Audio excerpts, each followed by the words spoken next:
How's it going, guys? And welcome back to Kpop Thoughts. You guys probably forgot about this series, and I did too. Welcome to a new episode on a new camera. Hopefully it looks better. If not, oh well, then that's a problem. But anyways, if you can refresh your mind, last episode of Kpop Thoughts, I talked about will K-pop ever become mainstream? And like any other Kpop Thoughts videos, I mentioned the results from the poll that I put up in the video.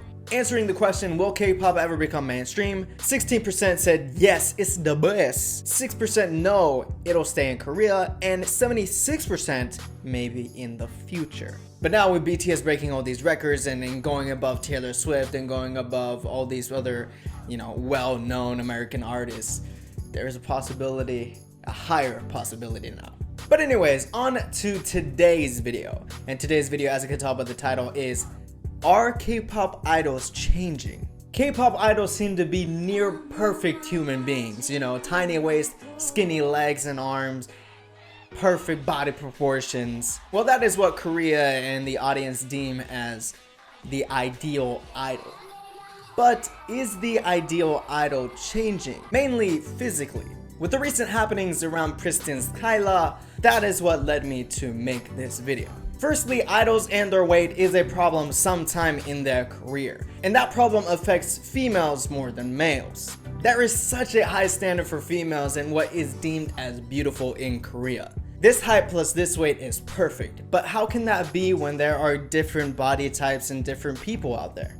And with this, I have some reason to believe that the ideal K-pop idol is changing and will continue to change.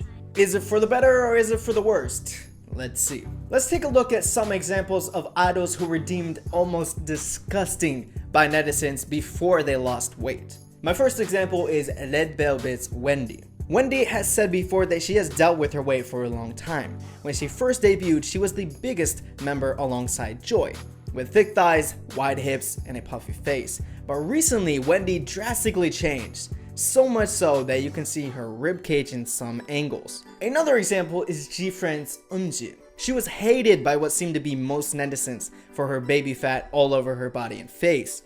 And over time she slimmed down and was even called a goddess after losing all that weight. And most recently, what led to this video is PRISTIN Kyla. When compared to her members, she stands out, and that's what led to people hating her for her size. People said she was throwing off the whole look of the group, being ignored at fan meetings and fan chants being quiet when she performs her part. No doubt she has seen this hate directed towards her.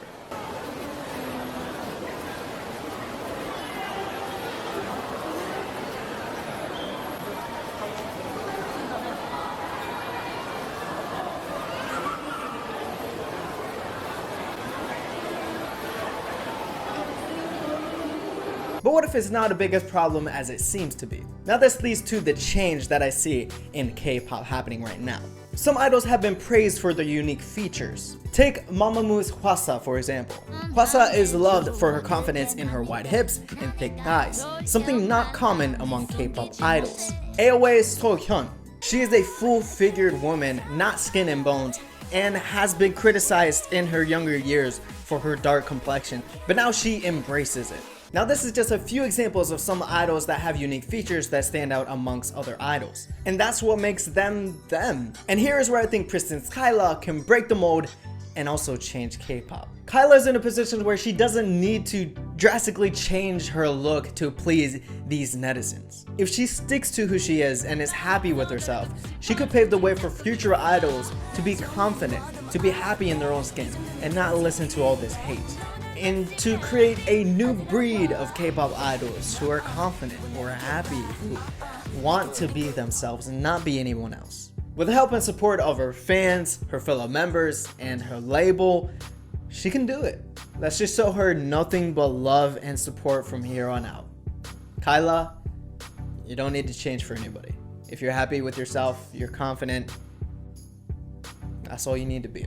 True fans will like you for who you are, and embrace you and welcome you into their hearts and treat you equally as the other members. Kyla, I hope this hate doesn't get to you, and just focus on yourself. Better yourself the way you see fit, and you'll be happy. But anyways, guys, that is it for this video and this episode of Kpop Thoughts. This leads me to the poll that I will put up here. Is the idea of the ideal K-pop idol changing? Like I mentioned before, physically, there is more idols with unique features than there are in the previous generation. Yes, no, or maybe slightly, with these sprinkle of few unique idols in certain groups. But anyways, guys, I hope you guys enjoyed this video and this episode of Kpop Thoughts. I will have more Kpop Thoughts coming. It's just different topics that I like to talk about in K-pop, you know, throw some ideas out there, maybe hear your guys' opinion in the comments as well. I'd love to know. But anyways, guys, thank you guys so much for watching, and I'll catch you guys in the next one. 안녕.